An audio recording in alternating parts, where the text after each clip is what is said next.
¿Quién venido a pedir ciencia? ¿Quién viene sea? ¿Qué pasa, Lumi? Pues nada, que aquí estamos. Espera. ¿Tú no eres Lumi? ¿Y tú no eres Enrique?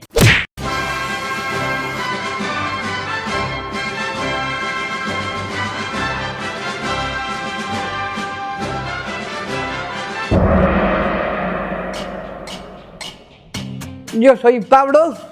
Y yo soy Marta. Y hoy venimos a presentar PDI Ciencia. Hoy venimos a presentar un proyecto ilusionante, el primer libro de la divulgación inclusiva de la ciencia, que ha lanzado la Fundación Española para la Ciencia y la Tecnología, FECIT. Madre mía, y todo esto tenemos que traducir la lectura fácil. ¡Ay! Y hemos mandado a Ricky a entrevistar a tutores. Y en primer lugar, Enrique ha hablado con Pablo Camacho, de la FECIT. Muy buena, Pablo. ¿Qué tal, Enrique? ¿Cómo surgió la idea de hacer el libro?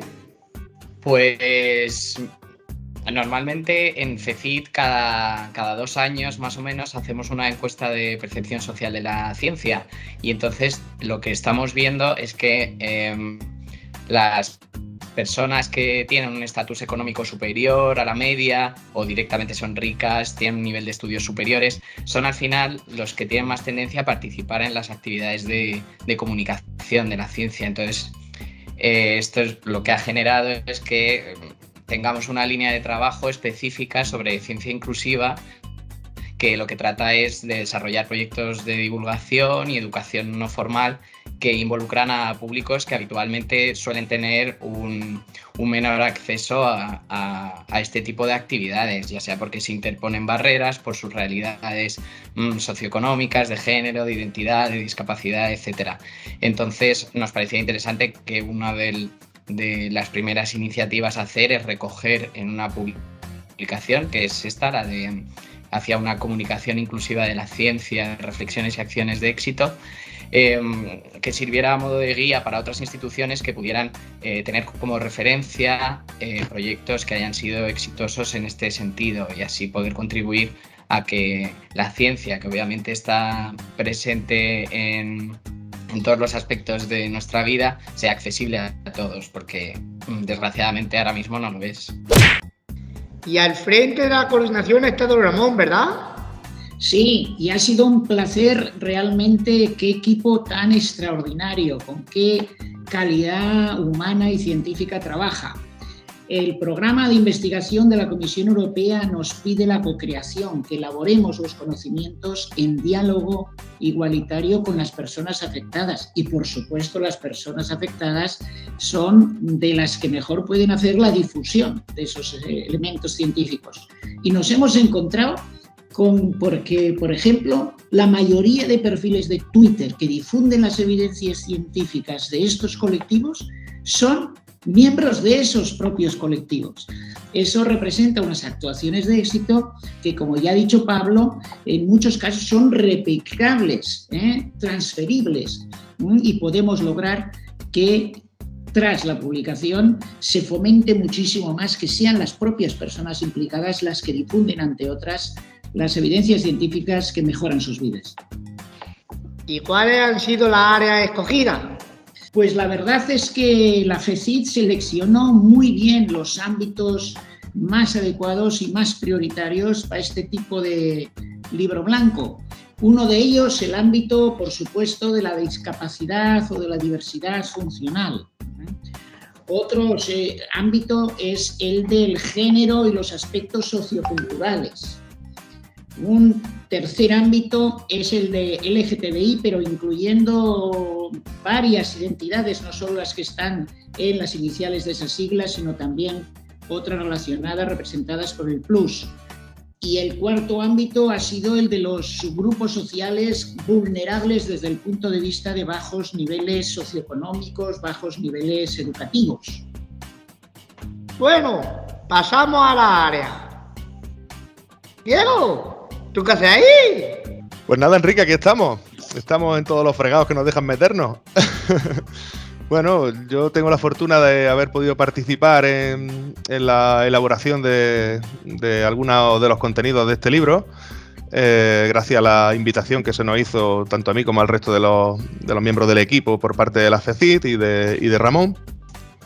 Y entonces, pues, el apartado del que yo me he ocupado es el ámbito de la discapacidad. Lo que hemos hecho ha sido seleccionar una serie de proyectos y una serie de trabajos en los cuales los diferentes colectivos de personas con discapacidad están representados o lideran proyectos de divulgación científica inclusiva, y la verdad es que estamos muy contentos con la selección que hemos hecho y la representatividad que tienen estos proyectos, porque abordan áreas como la nuestra de discapacidad intelectual, hasta personas con ceguera, colectivos que están más relacionados con un ámbito museístico, proyectos que están relacionados con un ámbito museístico y otros proyectos que en términos generales son muy importantes y están haciendo un trabajo excelente en todo el territorio, ¿no? En el tema de discapacidad pensamos que son buenos referentes que nos pueden dar una serie de pautas para que otros proyectos y otras iniciativas puedan también ser inclusivas y dirigirse a todo tipo de público independientemente de sus capacidades. Pero bueno, Enrique, si te cuento el trabajo que están haciendo otras compañeras, es impresionante, ¿no? La selección que han hecho, por ejemplo, nuestra compañera Gracia es magnífica, ¿no? ¿Verdad, Gracia? Bueno, hola. Gracias por la introducción. Y sí, bueno, yo creo que en realidad el equipo ha trabajado de manera muy coordinada, gracias a Ramón, a Pablo, ¿no? Desde la FECIT, y ha sido la verdad un placer sumarme a este trabajo colectivo, ¿no? Creo que entre todos y todas hemos hecho bastante reflexión sobre cómo abordar todas estas cuestiones de la difusión de la ciencia por parte y hacia colectivos que en general no suelen estar representados o incluidas como nos gustaría o como tendría que ser, ¿no? Y creo que mis compañeras han hecho un trabajo excelente, ¿no? en las diferentes áreas que componen que han compuesto el proyecto y ahora felizmente esta publicación, ¿no? En mi caso, me he ocupado del ámbito de las personas LGTBI+,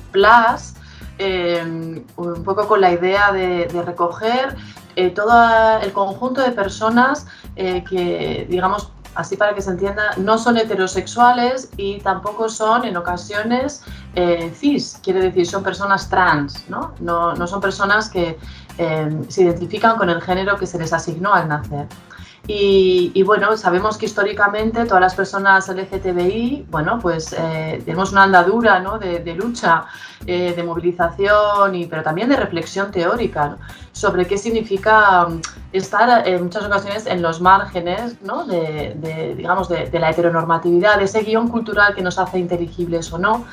Y también en los márgenes en concreto de la ciencia, ¿no? De la producción del conocimiento, de esta difusión también, ¿no? Entonces creo que el proyecto, desde luego, a mí me encantó sumarme desde el principio porque creo que es muy necesario y muy importante, ¿no? Como muy bien decía Diego, hemos seleccionado proyectos, trabajos, actuaciones de éxito en el sentido de que las personas de cada colectivo, en mi caso personas LGTBI, están en el centro, están protagonizando, ¿no? Están llevando a cabo estos proyectos y están difundiendo todo lo que van generando, ¿no?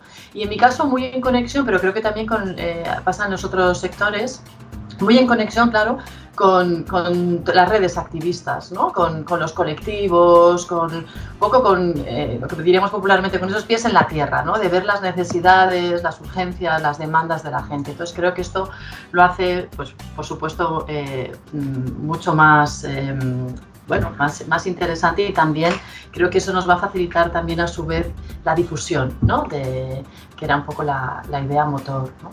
Así que nada, pero una de las cosas que precisamente salió en las reflexiones, en las reuniones que hemos ido teniendo, es la necesaria mirada interseccional, ¿no? Y aquí, por ejemplo, Mila, que está aquí, muchas veces hablábamos de cómo, claro, no podemos analizar o considerar al colectivo LGTBI sin ver cómo está atravesado claro, con las cuestiones de clase social, las cuestiones de raza, las cuestiones de etnia, de capacidad, de género, ¿no? De lugar de origen o de residencia, de situación legal, etcétera. Es decir, que claramente todas estas variables y cómo se entrecruzan en nuestros cuerpos, en nuestras vidas, van a determinar mucho cómo vivimos, por supuesto, ¿no? Nuestras sexualidades, nuestras identidades, etcétera.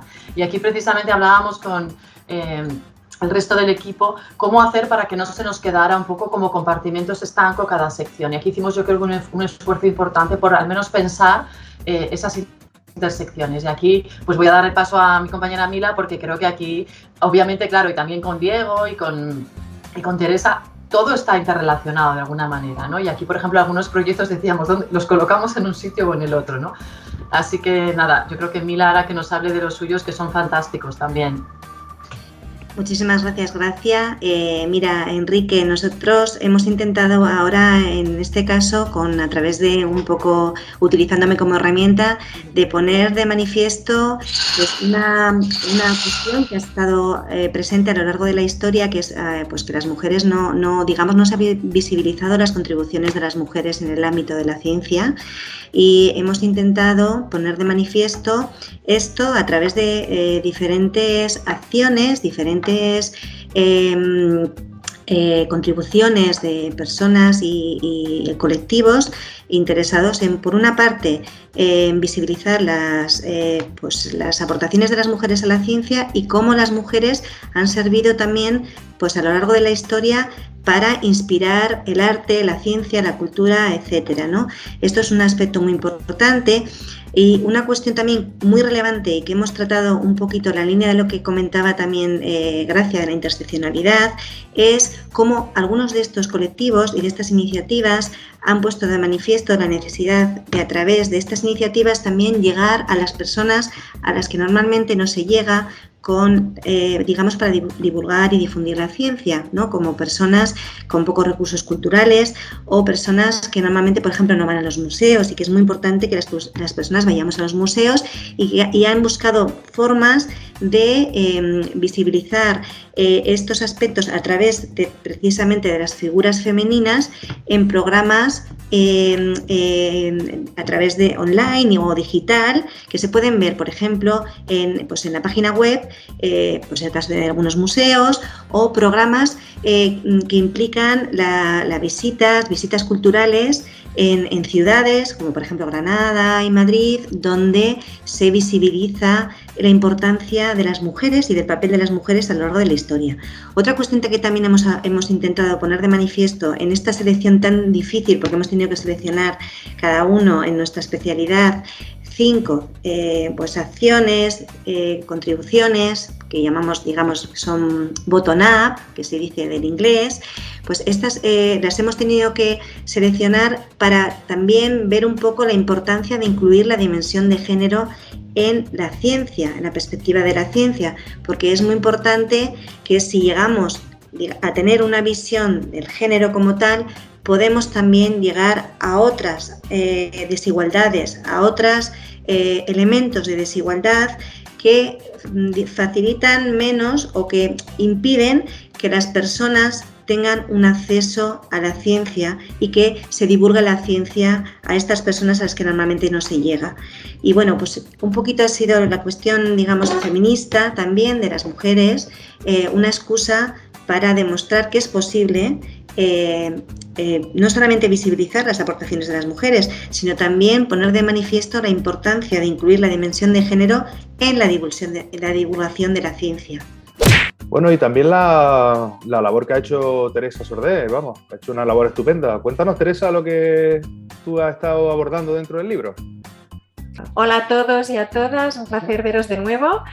Yo soy Teresa Sordé, soy profesora de Sociología en la Universidad Autónoma de Barcelona y he participado en este maravilloso grupo que hemos elaborado conjuntamente, ¿no? de esta selección, ¿no? de prácticas, y yo personalmente pues me he ocupado de seleccionar 5 ejemplos de muchos que podríamos seleccionar de cómo los grupos culturales, como por ejemplo familias gitanas, ¿no? Que la mayoría de ellas no son académicas, no tienen estudios universitarios, que viven en barrios pues muy desfavorecidos, pues están participando en la ciencia y están contribuyendo a mejorar esta ciencia y a divulgarla, ¿no? En sus círculos. También hemos incorporado pues las voces de personas que han migrado forzosamente, ¿no? Tanto en su pasado, ¿no? Durante el siglo XX como en el siglo XXI, y también pues hablar de cómo estas prácticas están llegando a la ciudadanía en general, en todo el mundo, ¿no? A iniciativas, ¿no? Que se han desarrollado en España, están llegando y están contribuyendo a divulgar, ¿no? De una forma inclusiva pues evidencias científicas. Para mí ha sido una maravilla. Yo creo que ha habido muy buena armonía entre todos y todas, hablando un poco del mismo lenguaje, ¿no? Y yo creo que para mí ha sido una experiencia fantástica, ¿no? Y que también pienso pues, que el libro puede aportar y puede visibilizar, ¿no? Pues muchas iniciativas que se están dando, ¿no? Y que están mejorando pues, la vida de muchas personas. Pienso que los 4 criterios también han funcionado muy bien, ¿no? Para seleccionar, para centrarnos en cómo superar estas barreras, ¿no? Y no en describir estas barreras, porque lo que nos pide la ciudadanía pues, es que demos soluciones, ¿no? Que las barreras, muchas personas ya las conocen de primera mano, ¿no? Lo que no saben es cómo solucionar, cómo superar estas barreras, ¿no? Por lo tanto, este enfoque personalmente pienso que es como el futuro, ¿no? de todo nuestro trabajo, ¿no? Y también el hecho de incluir prácticas que ya están funcionando y que ya tenemos evidencias de que están funcionando, ¿no? No cuestiones que se tienen que testar o que tenemos que probar, sino que ya tenemos indicios que aquello funciona para superar estas barreras. Bueno, pues ha sido un placer. Enhorabuena por el libro y muchas gracias por estar ahí. Enrique, una maravilla. Qué bien diriges el programa. Bueno, muchas gracias a ti, Enrique. Un placer, Enrique. Muchísimas gracias. Muchas gracias a vosotros. Bueno, Gracias, Enrique, un placer. Dime, Diego. a ver si me das lo que me debes. Bueno, si quieres te puedo guardar un trozo de jabón casero que he hecho. ¡Qué interesante! Ya te digo, Nomi. Bueno, pues llegamos al final de una nueva edición de PDI Ciencia. Esperamos que te haya gustado. Un saludo. Va bene, va bene. Está bien, ha quedado bien. No, ya, Enrique, te ha quedado muy bien. ¿Qué? ¿Te agarras la gracia? ¡Míralo! ¡Qué Hombre, estás más joven. Sí. ¿Qué te has hecho? ¿Qué te has echado crema ahora o qué? Mucha crema para la cara. Eso que has comido espárrago. Mira, que comí espárrago y... ¡Vete a Felicio ya, amigo! Y los espárragos te hacen joven. Pues mentira, ¿no? Fíjate. ¡Va bene, va bene!